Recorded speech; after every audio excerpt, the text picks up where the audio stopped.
Une question qui m'est posée, et qui est posée au Rabbanim dernièrement, et qui est tellement lamentable qu'il faut presque pleurer que des questions comme ça se posent. Mais bon, c'est la réalité, on est bien obligé d'être modèle, de se confronter à la réalité. Il y a des femmes qui viennent vous dire, écoutez, moi j'aimerais bien être sanois, j'aimerais bien être pudique, mais mon mari, si je veux être pudique, va commencer à regarder à droite et à gauche. Et donc moi, je suis obligé de ne pas être pudique pour que mon mari soit même encore et ne regarde pas autour de lui. Bon, vous vous rendez compte où on en est arrivé, mais c'est la réalité. Qu'est-ce qu'on fait avec ça? Comment est-ce qu'on peut répondre à une question comme ça? Comment?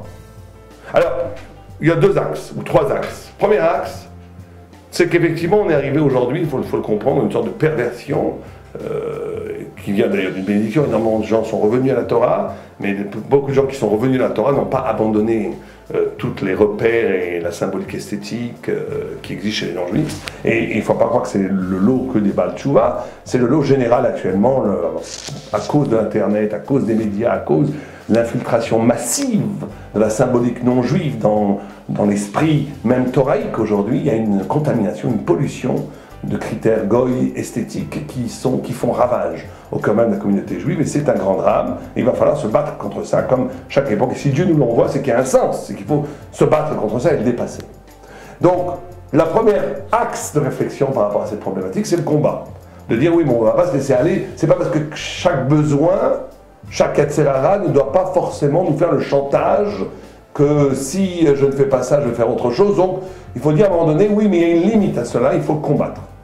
Deuxièmement, je pense qu'il est essentiel d'enseigner, de nous enseigner à nous-mêmes et d'enseigner à nos proches, que la beauté n'est pas simplement, bien sûr qu'elle est aussi physique, bien sûr qu'elle est aussi esthétique, bien sûr que chaque génération a ses critères de beauté, mais il est très important de réinventer une attitude féminine et masculine aussi d'ailleurs, où il s'agirait de faire scintiller de tous ces feux la beauté de l'âme, la beauté de la sniout, la beauté de l'intériorité. Et rien n'est plus beau qu'un être humain qui a quelque chose à cacher, qui a quelque chose d'intense à l'intérieur de lui, qu'il porte et qui transpire dans la luminosité même de son visage et de sa peau. C'est très important de se faire comprendre aussi qu'il y a d'autres atouts de beauté que l'atout vulgaire du dévoilement de la chair. C'est très important de faire comprendre qu'on peut attacher son mari ou sa femme à une beauté qui est différente que celle qui nous est imposée par l'extérieur. C'est un travail, c'est plus difficile, c'est une réflexion, mais il faut le faire. Et troisièmement, je finirai avec ça, je pense que c'est essentiel d'être dans la mesure.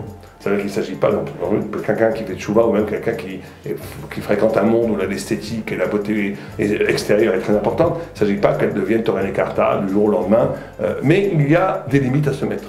C'est-à-dire que même dans une infraction, même quand on n'est pas 100%, il est très important que chacun se dise qu'il y a une ligne rouge. Cette ligne rouge, elle n'est pas là importante simplement pour protéger des débordements, elle est importante comme marque de fidélité à Dieu. De dire, je adkan jusqu'à là, mais plus que ça, non. Donc à partir de ces trois actes de réflexion, je pense qu'il est très important que nous tous, on en reparlera, faisions une tchouva collective sur ce problème, et où on essaie de s'engager plus dans ce qu'on appelle la tmimout, la simplicité, la beauté spirituelle du peuple juif, qui a toujours été la marque.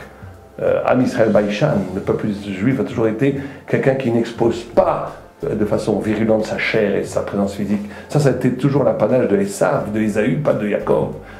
En Israël, il y a toujours eu cette beauté du retrait, cette beauté du trouble, cette beauté de l'âme, et non pas de l'exposition sauvage ou virile ou féminine du corps. Il y a ici une trahison de l'identité même du peuple juif, et donc la dernière chose qu'il faut se dire, c'est qu'il faut y réfléchir très profondément, et que chacun puisse retrouver sa dignité d'être humain, avant de se perdre dans l'image complètement absurde qui nous est imposée par effectivement tout un système extérieur qui contamine l'esprit juif.